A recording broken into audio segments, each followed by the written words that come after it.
Well, you can expect the devil to give in on the central theme of the Bible and really of the entire plan of salvation that God has made for us.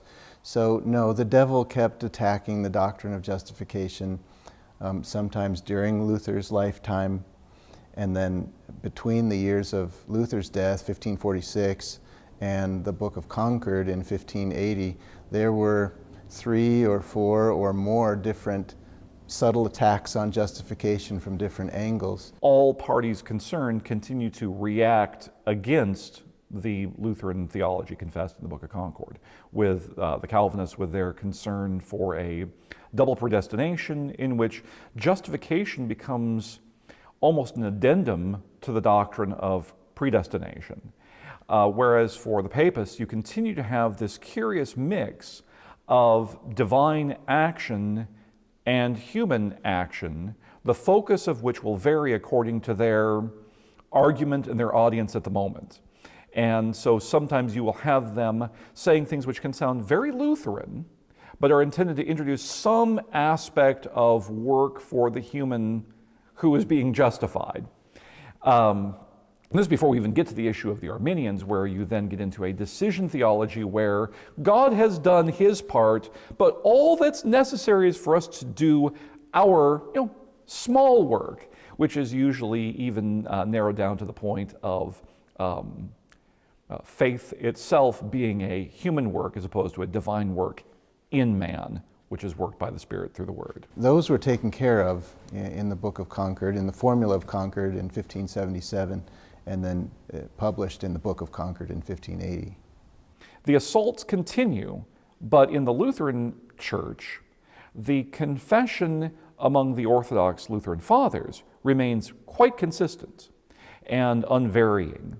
It's just simply a matter of addressing the various heresies as they arise and as false teachers seek new ways to defend their anti-scriptural teaching.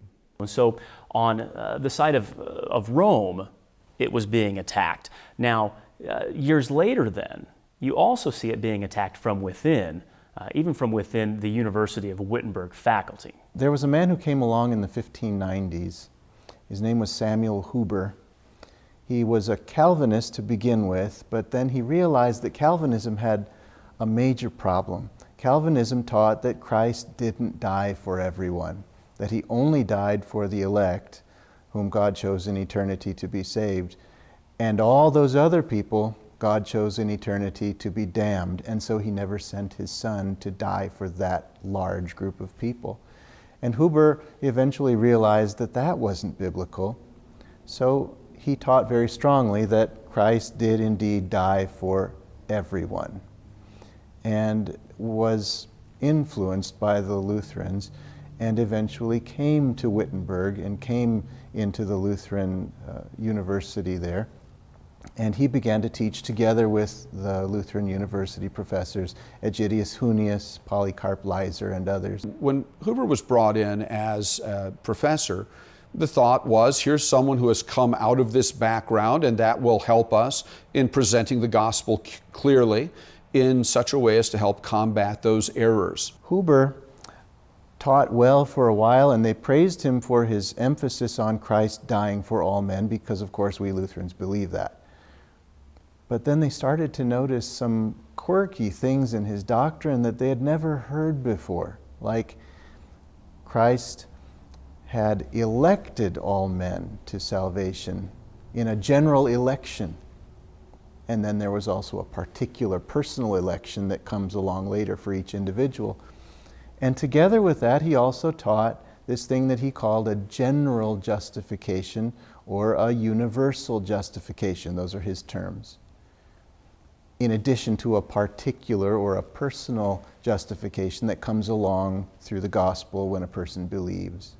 Huber's doctrine was certainly one which ran the danger of influencing the Lutheran Church, given the prominence of the position which had been given to this converted Calvinist who had then joined the faculty at the University of Wittenberg. In refuting this, Hunius and the rest of the Wittenberg faculty had to point out step by step the variety of errors that took place there. It was Aegidius Hunius himself who went after Huber primarily.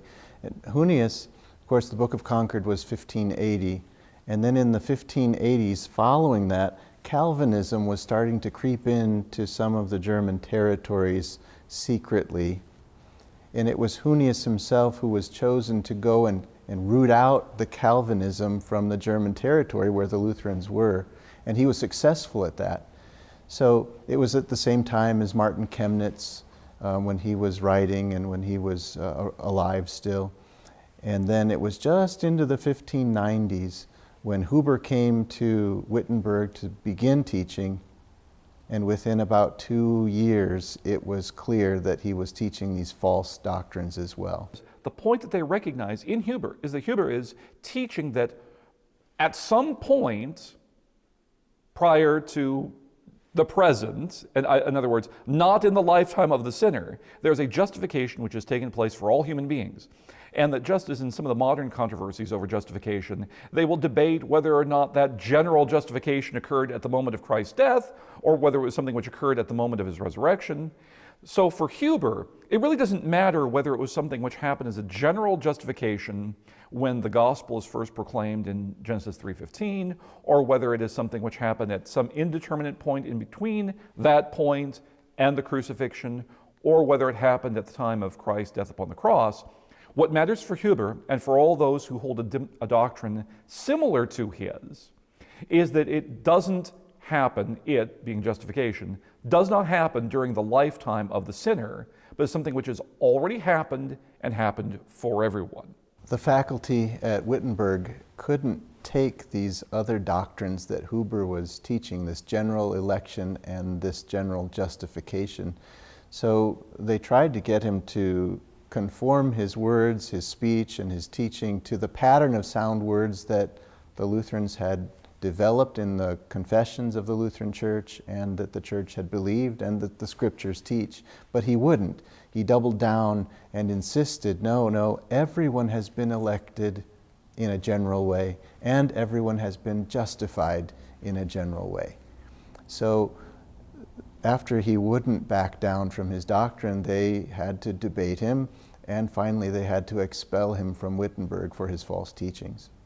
They returned to a restatement of the teachings of Holy Scripture as enunciated in the Book of Concord, very clearly explained there, and again confess that truth over against the enumerated errors of Samuel Huber, because once his doctrine is clearly stated, it wasn't hard for them at all to simply identify the fact this was clearly at variance from what Scripture teaches and from what the Lutherans had been very clearly confessing. And it actually brings the controversy to a fairly speedy conclusion, because it was readily evident that his doctrine was not faithful. The most important thing in the whole thing is not exactly what Huber taught, because people argue about the details of it. He didn't leave us all these volumes describing what his doctrine was. The most important thing to me is the response of the Lutheran Church to Huber, which simply said, we have never heard in the Lutheran Church of any other justification except for the one that is by faith. And we've never heard of a general election of all people either. So it was this teaching that we don't know about any justification except by faith. And we don't know of another way for sinners to be justified except by the imputation of Christ's righteousness to them. And we know of no other way for that to happen but by faith. So the simple Lutheran teaching was really emphasized by Aegidius Gnaeus against Huber, and really against anyone who teaches another justification except for the one that is by faith.